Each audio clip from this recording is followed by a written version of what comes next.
Matius seorang Yahudi yang dibenci oleh sukunya karena pekerjaan memungut cukai. Dengan kesadaran tanpa paksaan meninggalkan pekerjaannya untuk mengikuti Sang Mesias yang berurusan dengan kehidupan banyak orang sepanjang masa. Bagaimana Matius dan keputusannya mengikut Yesus Kristus ini dapat terjadi? Ayo kita simak ulasannya dalam video berikut ini.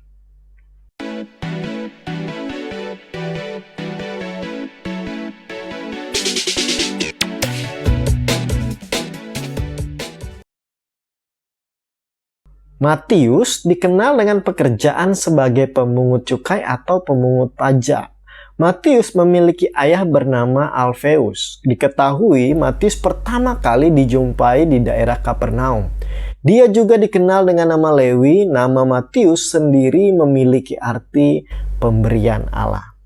Dari kerelaannya, bekerja sebagai pemungut cukai dapat dilihat tujuan hidup Matius awalnya adalah menghasilkan uang yang banyak. Meskipun hal itu berarti banyak orang juga membenci dia karena pekerjaan tersebut. Dalam tulisan Injilnya sangat banyak topik tentang Mesias dibicarakan. Itu menunjukkan Matius memiliki pengertian bagaimana penantian orang Yahudi terhadap Mesias yang merupakan janji Allah untuk membebaskan umatnya dari perbudakan. Kita bisa melihat bahwa Matius adalah orang yang terpelajar dari kutipannya tentang perjanjian lama dan catatan yang cermat tentang Tuhan Yesus. Misalnya tentang nubuatan Mesias yang tergenapi dalam diri Tuhan Yesus dan khotbah Yesus di bukit. Dia dapat menangkap detail-detail yang paling kecil dalam setiap perjalanannya bersama dengan Tuhan Yesus. Seorang uskup di Hierapolis, Papias, menulis pada tahun 130 bahwa Matius telah mencatat pengajaran-pengajaran Yesus Kristus. Yesus menjumpai Matius ketika dia sedang duduk di rumah cukai memungut cukai. Pemungut cukai biasanya terkenal korup karena mereka memeras jauh lebih banyak dan lebih tinggi dari yang diharuskan demi mendapatkan keuntungan pribadi. Dan lebih kejinya, apa yang mereka lakukan seringkali mendapat dukungan dari prajurit Romawi. Maka tidak seorang pun berani menolak mereka. Para pemungut cukai dari awal cenderung memeras. Pemungut cukai biasanya seorang pribumi karena mereka harus mengenal para wajib pajak dan kebiasaan mereka supaya mereka tidak tertipu. Pemungut cukai sangat dibenci oleh orang-orang Yahudi. Mereka menghina pekerjaan sebagai pemungut cukai karena dianggap sebagai perampas. Mereka dianggap pemeras rakyat demi keuntungan diri sendiri. Seringkali mereka digolongkan sebagai orang berdosa. Sistem kerjanya adalah pemungut cukai harus membayar pajak di muka terlebih dahulu. Lalu menariknya dari warga atau pelancong untuk mendapatkan kembali bagi dirinya. Bagi orang Yahudi fanatik, pemungut cukai adalah pekerjaan yang najis karena mereka senantiasa berhubungan dengan orang kafir dan bekerja pada hari Sabat. Pertanyaan yang membutuhkan jawaban serius adalah mengapa Matius mau mengikuti Yesus? Mari kita lihat jawabannya dari Injil Matius pasal yang ke-9.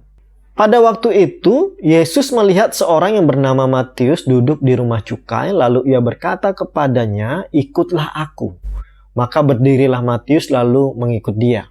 Kemudian ketika Yesus makan di rumah Matius, datanglah banyak pemungut cukai dan orang berdosa dan makan bersama-sama dengan dia dan murid-muridnya. Pada waktu orang Farisi melihat hal itu, berkatalah mereka kepada murid-murid Yesus, "Mengapa gurumu makan bersama-sama dengan pemungut cukai dan orang berdosa?" Yesus mendengarnya dan berkata, "Bukan orang sehat yang memerlukan tabib, tetapi orang sakit. Jadi pergilah dan pelajarilah arti firman ini. Yang ku kehendaki ialah belas kasihan dan bukan persembahan, karena aku datang bukan untuk memanggil orang benar, melainkan orang berdosa." Dari jawaban Yesus terhadap orang Farisi, bahwa bukan orang sehat yang memerlukan tabib, tetapi orang sakit, menunjukkan keadaan sebenarnya dari Matius pada waktu itu. Matius disamakan dengan orang sakit yang membutuhkan tabib. Jadi wajarlah ketika Yesus berjumpa dan memanggil Matius dengan kalimat, "Ikutlah aku," Matius langsung datang kepada Yesus dan mengikutnya. Dari ungkapannya dalam Injil Matius tidak ada keraguan. Matius tidak ragu. Dia tidak melihat ke belakang, dia meninggalkan pekerjaannya yang menjanjikan kekayaan dan rasa aman hanya untuk ikut bersama dengan Mesias. Sebagai murid dan rasul, sejak saat itu dia mengikuti Kristus, menyertainya sampai saat sengsara dan wafatnya Yesus Kristus. Matius adalah salah satu saksi dari kebangkitan Yesus Kristus. Dia juga yang menyaksikan kenaikan Yesus Kristus ke surga. Setelah itu, menurut tradisi, setelah kematian dan kebangkitan Yesus, dia berkhotbah selama kurang lebih 15 tahun di Yerusalem. Lalu dia pergi ke negara-negara yang lain untuk menyaksikan berita dan kehidupan Yesus Kristus. Irenaeus mengatakan bahwa Matius memberitakan Injil di antara orang-orang Yahudi. Clemens dari Alexandria menguatkan perkataan ini dan mengatakan bahwa Matius menjadi rasul di kalangan orang Yahudi selama kurang lebih 15 tahun. Lalu ia pergi mewartakan Injil ke negara-negara lain. Hampir semua menyebutkan bahwa Matius pergi ke Ethiopia di selatan Laut Kaspia dan di beberapa wilayah kerajaan Persia, kerajaan Partia, Makedonia, dan Suria. Menurut catatan resmi Roman Martyrology dari Gereja Katolik mengatakan bahwa Matius mati sebagai martir di Ethiopia. Fox Book of Martyr juga mendukung tradisi kemartiran Matius. Lepas dari catatan tersebut, yang pasti adalah semua rasul mengalami aniaya bahkan hingga mati demi Injil, demi kabar baik yang mereka saksikan, yang diberitakan karena mereka tahu kebenaran yang sedang mereka bicarakan. Kita melihat bagaimana Allah dapat memakai orang berdosa yang dipandang hina oleh masyarakat. Allah memilih Matius untuk menjadi saksi, memberitakan kebenaran bagi bangsa Yahudi dan juga bagi bangsa-bangsa yang lain. Resiko yang ditanggung Matius adalah aniaya bahkan kematian. Namun dia tidak berhenti untuk melayani Tuhan Yesus sampai akhir hidupnya. Matius merupakan orang yang terpelajar dan dia mencatat secara baik untuk menolong kita pada saat ini mengenal dengan sempurna Yesus dan kehidupannya. Demikianlah kita saat ini.